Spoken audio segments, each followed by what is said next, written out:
In the year 1274, one of the most dramatic and unexpected clashes in military history took place.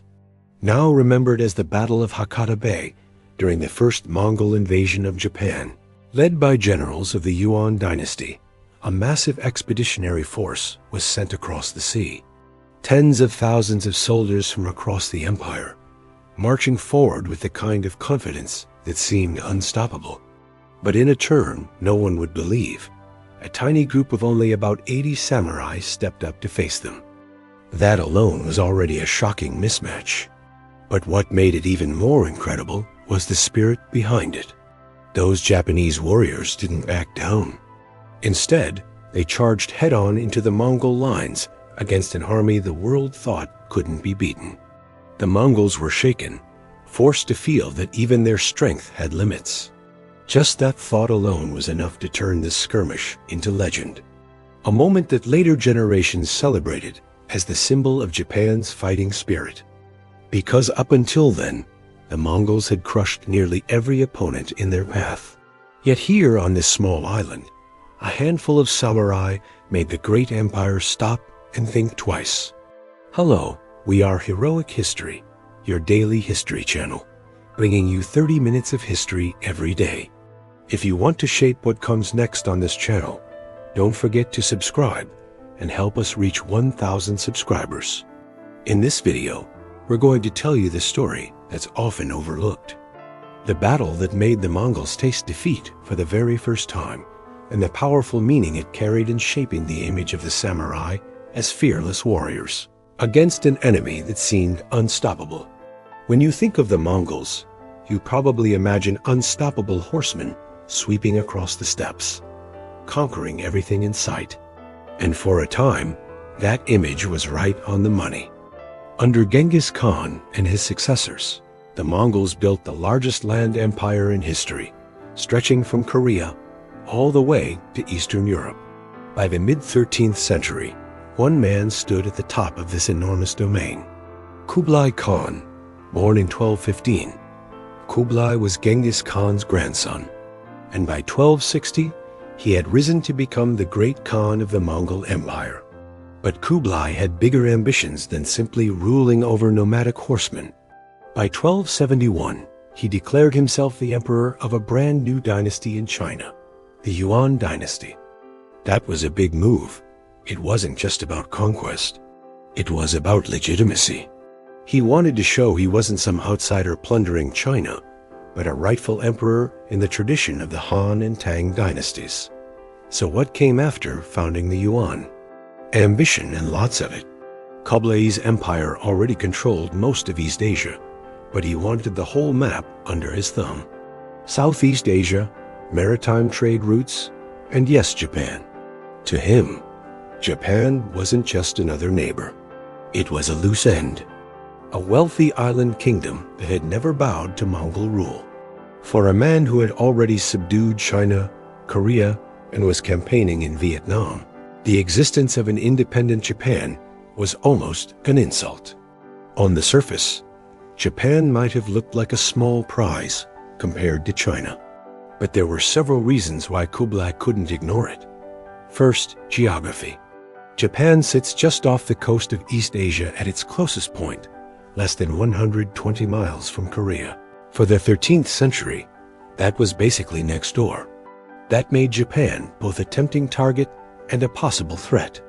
If it stayed independent, it could act as a base for enemies or remain a wild card outside Kublai's control.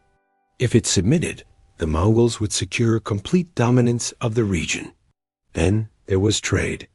Japan was plugged into the East Asian trade network, and one commodity stood out: sulfur. Being a volcanic country, Japan had it in abundance, and sulfur was the key ingredient for gunpowder. At the time, the Mongols had already developed a nasty little weapon called the tetsu, a 13-centimeter ceramic bomb packed with sulfur-based gunpowder that exploded on impact. The southern Song dynasty, still resisting Mongol conquest, traded heavily with Japan for sulfur. From Kublai's perspective, disrupting that supply was a double win. Weakened the Song's access to vital resources and secure Japan's sulfur for his own military machine. And we also know that Kublai had already built a navy of hundreds of ships in China and Korea. Conquering Japan would not only eliminate a rival, it would also expand his control over the seas. But Kublai's ambitions went beyond gunpowder. He also bought into the legends. For centuries, travelers and merchants spoke of Japan as Ipangu, the golden land said to be overflowing with gold and silver. Kublai, facing inflation in China from the overissuance of paper money, desperately needed precious metals to stabilize his currency. To him, conquering Japan was the quickest way to tap into this supposed treasure trove. On top of that came diplomacy and prestige. For Kublai, conquering Japan would have been the cherry on top of his achievements. He already held the mandate of heaven in China, but forcing Japan to submit would demonstrate his reach as truly global. Remember, by this point, the Mongols controlled lands all the way from Hungary to the Pacific. Japan was one of the last places in East Asia standing outside their empire. If it fell, the image of Mongol invincibility would be complete. By this time, Kublai wasn't just the great Khan of the Mongols. He was also the Emperor of China. That meant upholding the Chinese worldview, where foreign states were expected to send tribute as a sign of respect. Korea had done it. Several Southeast Asian kingdoms had done it. But Japan, they didn't even reply. In 1266, Kublai sent envoys with the so-called Mongol letter, a message that dangled the promise of friendship, but carried a sharp edge, boasting of Mongol control over Goryeo and hinting at Japan's options. When another letter went out in 1268 demanding submission, the Kamakura shogunate, the military government ruling Japan, simply ignored it. In Kublai's eyes, that silence was more than just rude. It was a direct insult, a challenge to his authority as the son of heaven. So, what kind of country was bold enough to ignore the most powerful empire on earth? Japan was not exactly what the Mongols imagined, nor what the wider world believed. Unlike the bustling trade hubs of East Asia, Japan was nearly self-sufficient. Fertile rice paddies fed its people, and its society was built on a feudal system. Technically, the emperor still sat on the throne in Kyoto, but his role was largely symbolic. Real power rested with the Kamakura shogunate, a military government founded in 1192, and by the mid-13th century, it was firmly under the control of the Hojo clan, with Hojo Tokimun acting as regent. This was the age of the samurai warriors, bound by the code of Bushido loyalty in exchange for land or stipends. Japan's politics and defense were dominated by this warrior class. But the system wasn't centralized like a modern nation-state. Power was local. Samurai clans ruled their own provinces. And when crisis struck, like the threat of invasion, the shogunate summoned these local warriors to defend the realm. It wasn't a professional standing army, but a network of armed households held together by duty, honor, and personal bonds. Culturally and militarily, this created some striking contrasts with the Mongols. Samurai ideals celebrated loyalty, courage, and individual bravery. A warrior might call out his name on the battlefield, challenge an opponent, and fight in single combat. For the Japanese, this was the height of honor. To the Mongols, it was strange, even impractical. But it also meant Japan's defenders were fiercely motivated. Still, beneath this warrior ethos, the system was fragile. By the late 1260s, the shogunate was already under internal strain and had little real experience in foreign diplomacy. Between 1266 and 1272, Kublai Khan's Yuan court sent envoys and letters at least 6 times demanding submission. Each time, Japan chose silence. Maybe if Hojo Tokimun had engaged, war could have been avoided. But with the shogunate's reliance on military solutions and its refusal to respond, Japan had all but guaranteed that Kublai would take the next step, war. Now, let's put some numbers to this picture.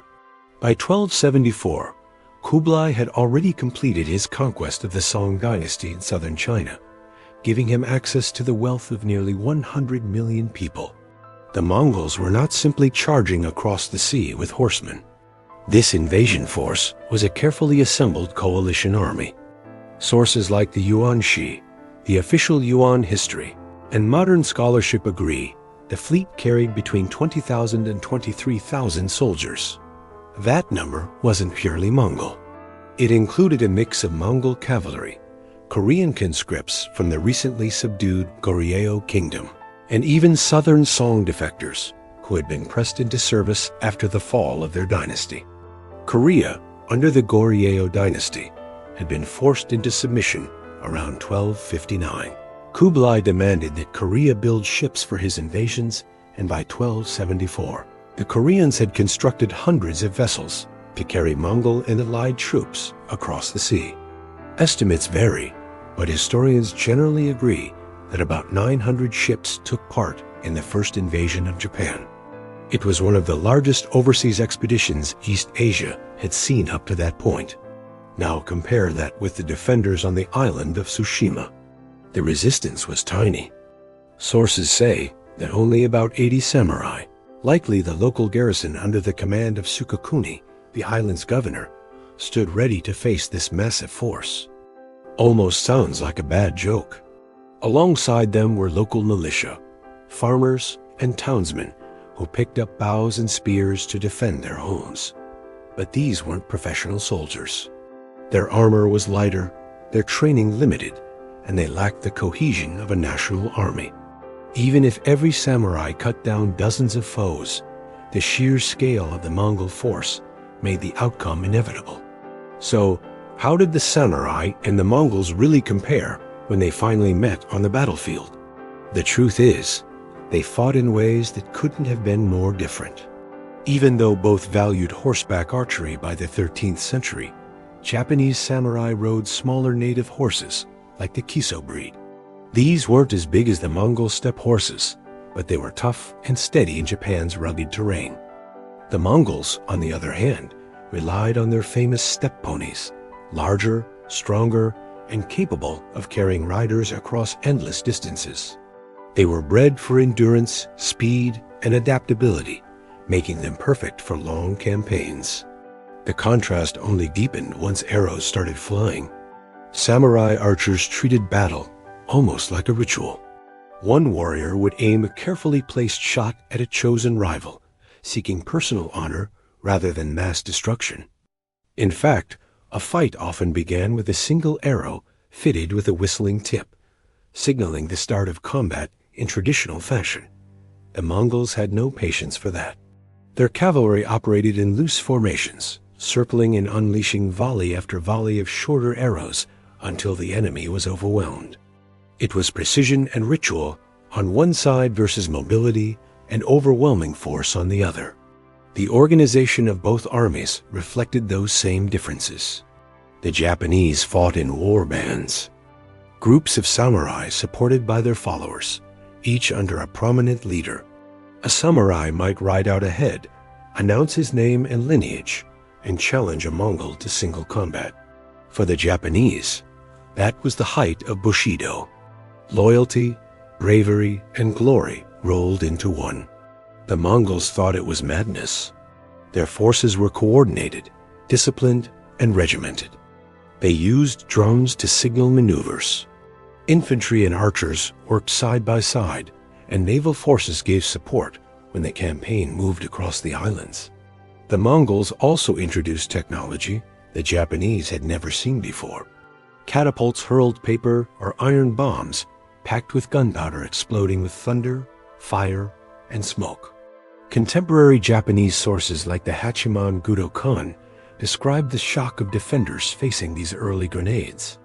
It was one of the very first times gunpowder weapons reached Japan, and it terrified those who had only known arrows, swords, and spears. The equipment each side carried told its own story. Samurai armor called ji yoroi was made of small lacquered scales tied together with silk or leather.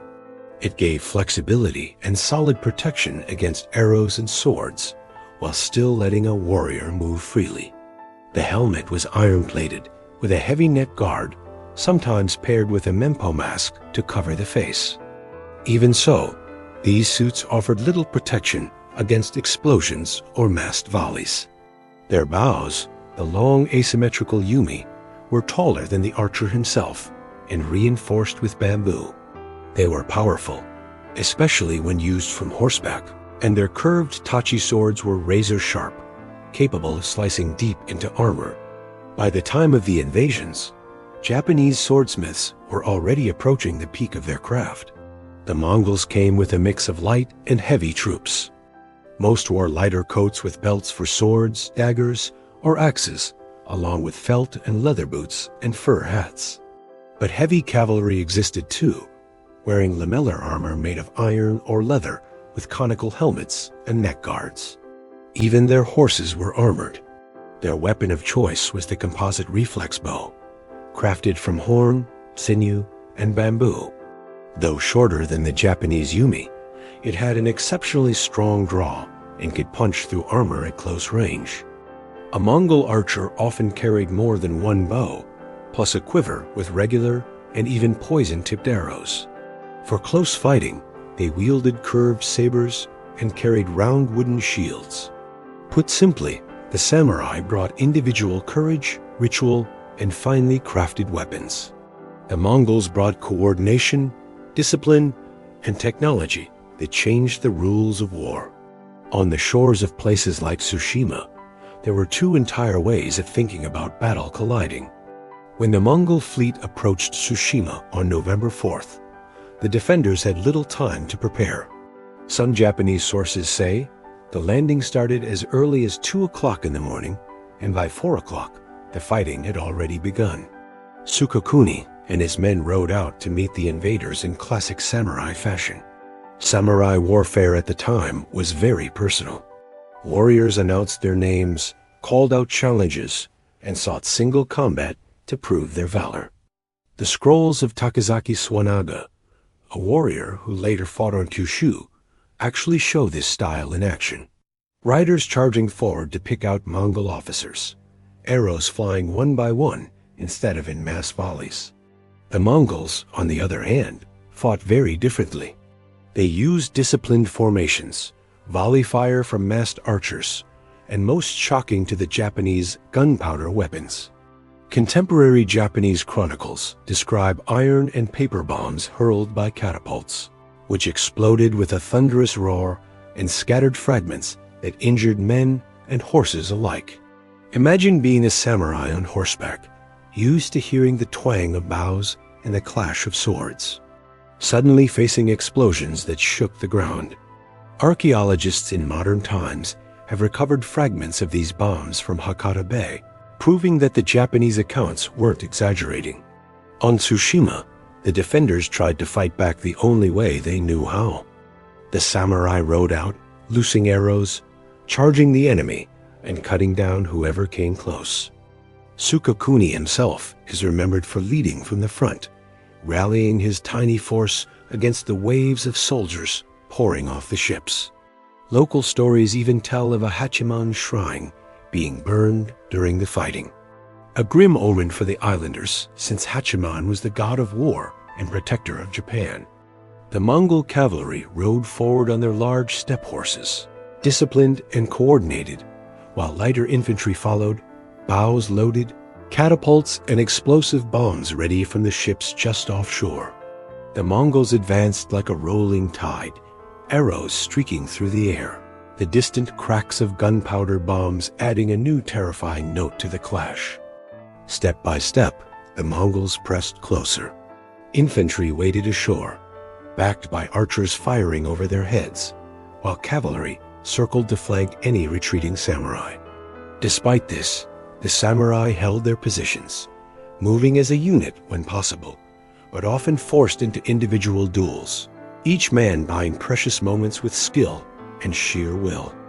Even as they were outnumbered hundreds to one, they maintained the ritual, shooting, slicing, blocking, and striking in a dance of death that must have seemed almost impossible to the Mongol eyes.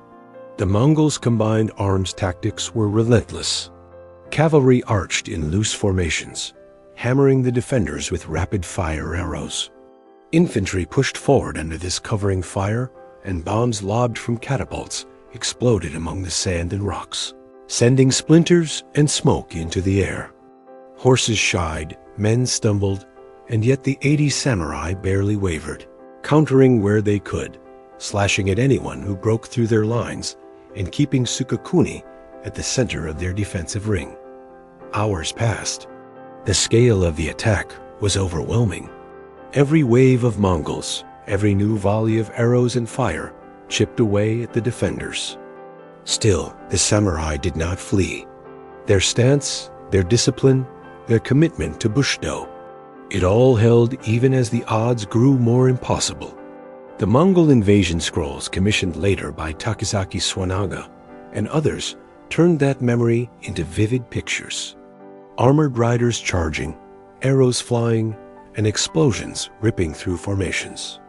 Those scrolls, now preserved and digitized, are still one of the most important sources we have for the invasion. They show us not just the battle tactics, but also the pride of the warriors who fought. But sheer numbers and firepower won out. The Mongols pressed forward with thousands of troops. They landed infantry protected by archers and backed by heavy fire from their ships. On the shore, just 80 samurai stood their ground. They fought hard, but one by one they were surrounded. By nightfall, their leader Sukakuni and nearly all of his men were dead.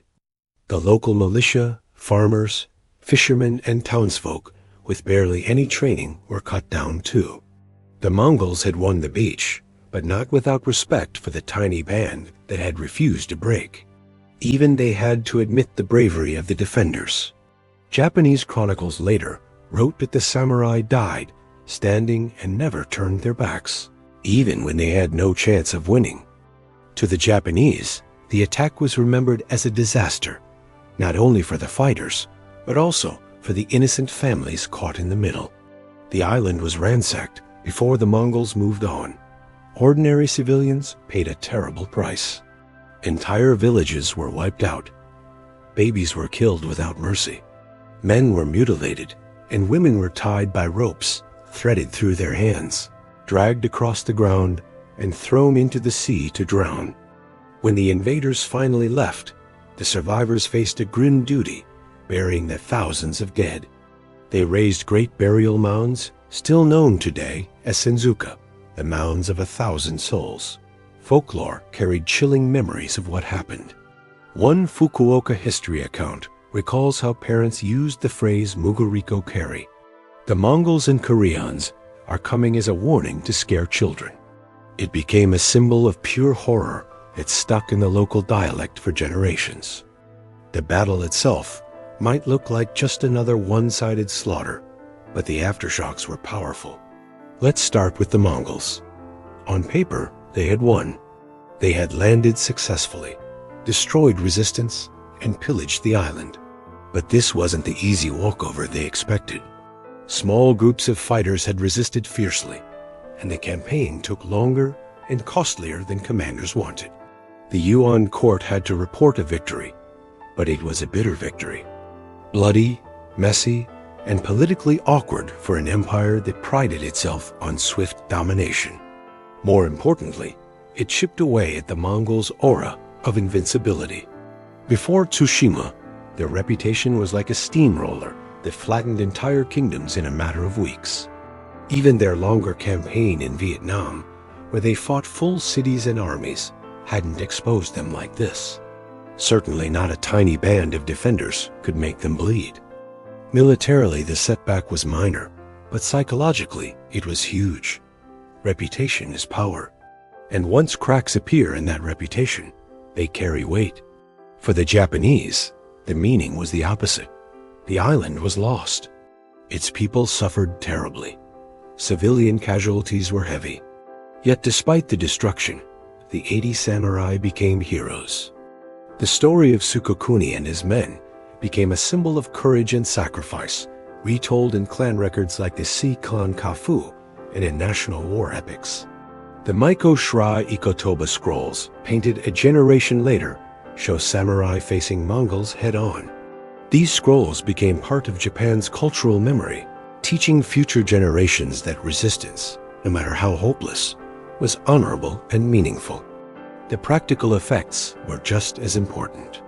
News of Tsushima and Iki lit a fire under the Kamakura shogunate. Until then, defense had been left mostly to local lords. After 1274, the shogunate mobilized samurai from across the islands, fortified Hakata Bay with massive earthworks known as the Genko Borui, and prepared for the next invasion. That preparation proved critical in 1281, when the Mongols came back with a much larger fleet. For Japan, Tsushima lived on in memory. The names of the fallen samurai were remembered. Burial mounds were tended, and stories were passed down. When the Mongols returned in 1281, Japanese morale was stronger, the defenses better prepared, and the samurai determined to fight to the end. And when the famous kamikaze typhoon struck and destroyed much of the Mongol fleet, it was seen not just as divine intervention, but as the natural culmination of a resistance that had begun with the blood of 80 warriors on Tsushima. If you enjoyed this story, go ahead and hit that like button, share it with your friends, and drop a comment below. I'd love to hear what you think. This channel is all about diving into the real stories behind battles, the warriors, and the strategies that shaped history. If that's your kind of journey, hit subscribe and join the Legion. We've got plenty more campaigns and tailies coming your way. Thanks for sticking with me all the way through, and I'll see you in the next one.